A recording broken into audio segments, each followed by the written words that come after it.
Thorpe Park unveiled Hyperia, the tallest and fastest roller coaster in the UK, and I'm sure you haven't heard much about it this week. We were there on opening day to cover how the events unfolded. How did the opening go? How did we find Hyperia? Is it the best roller coaster in the UK and the world? All this and more coming up in this episode.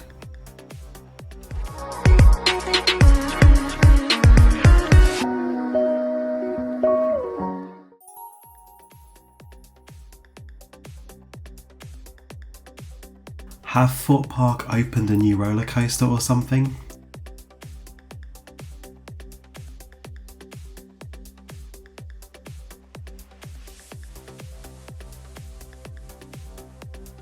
I wonder how much that's going for on eBay.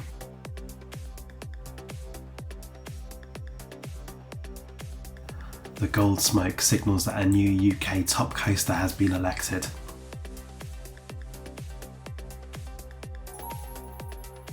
Hey, this is Stu, welcome to Out and Back Travel. I make videos to inspire your own theme park adventures. If you do enjoy this video, please help me out on YouTube by dropping it a like and consider subscribing, as that really helps me out. Thank you so much. Thorpe Park celebrated its 45th birthday in style by launching Hyperia, the UK's tallest roller coaster at 236 foot tall, the fastest at speeds of up to 81 miles an hour, and the most weightless coaster in the UK with 14.8 seconds of airtime. We booked a 2-night stay in the Thorpe Shark cabins, that's cabins not a hotel, so we'd be inside the park on opening morning. This really was a huge advantage. The car was inside the car park, so no queuing in the traffic in the morning. We were through the security search and bag check, so we were literally in the front of the line for the ride opening with the other hotel guests. We joined the queue on the entrance bridge at 6:30 AM. You were allowed for one member in the group to save your place in the queue while others went to the toilet or went to go get a grab and go breakfast. Many hash browns were consumed. The organisation that Thorpe Park put into managing the queue is really commendable. There was no rushing, no pushing. Everyone calmly but excitingly walked through the cattle pen that had been set up on the old Soar Alive island. We moved forward past Soar and Samurai, and we were held at the entrance to the Fearless Patio, aka Fearless Valley. Again, some lovely staff checked that we were all okay, and let us know that proper queue jumping rules would come into play in the next section, so this was our last point to go and get a bathroom break.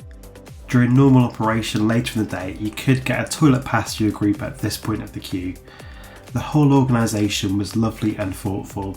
We were treated to an opening speech from John Burton and Neil Poulter, who joked about valley fairing it. We're so excited about this launch. We've waited a long time for a new roller coaster at Thorpe, 12 years in fact, but you already know that. But rest assured, it may have been a long time coming, but as you can see, she's not just any roller coaster. Dancers, a countdown from 10, pyro, planes flying over and confetti. We haven't seen a roller coaster opening in the UK like this before. It felt like truly being part of a special occasion. As the first train of public riders who were competition winners were dispatched, everyone cheered and the technical team came out onto this little balcony from the garage and waved. It was actually quite a bit emotional. As the queue line opened to the rest of us, the Thorpe Park staff came out and applauded us as we entered the queue line for the first time. It really felt quite momentous. Inside the station, the lighting pulses as the trains come in and out, the smoke billows, and the atmosphere is truly electric. The overbank turn from the station to the lift hill makes for a nice interaction moment with the queue line, with everybody waving and cheering each other on. The ride itself was a blur on my first go, and you definitely need a few laps to make sense of the experience, as it's so unique. It's certainly the new language of coaster design, like you find on an Intamin or an RMC coaster, but unlike the wild, out of control manner of the latter's coasters, Mack Rides have woven a smooth, elegant fluid coaster that feels so graceful. They weren't joking about the most weightless coaster. You'd probably spend considerably longer than the advertised 14.8 seconds floating out of your seat. It's truly marvellous. The atmosphere and buzz throughout the day was palpable. Everyone was positive, there weren't any negatives. Finally, we have a coaster that can unite the community. Throughout the day, the queue was largely around the 4-hour mark, although we have heard people say it took 6 hours due to a few technical teething issues. I managed to get 2 rides, row 4 for my first time and then front row for my second time. The second time we entered the queue and queued around 2 hours. It really does eat the queue when it's running at full steam. It was great to see how quickly we moved up on our second go. Overall, a fantastic day, and it was lovely to see so many friends from the coaster community come out to support the ride.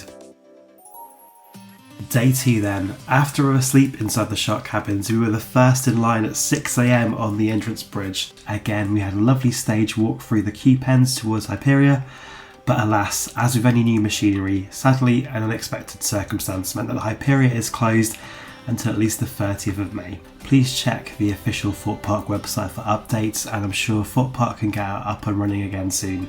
It's such a shame because the park looked the best it's looked in decades. The staff were super friendly, there's some lovely service happening all around the park. The coaster teams are really sending the dispatches, keeping the queues moving. And they have the best roller coaster in the UK and one of the best in the world. Hyperia is sensational in every meaning of that word. It's the perfect coaster for Thorpe Park. Did you get to ride Hyperia? If so, how was your ride? Let me know in the comments below. What's your favourite position, front or back of the train? Are you looking forward to getting on Hyperia when she's up and running soon? Let me know in the comments below, and until next time, stay safe on the way out and back.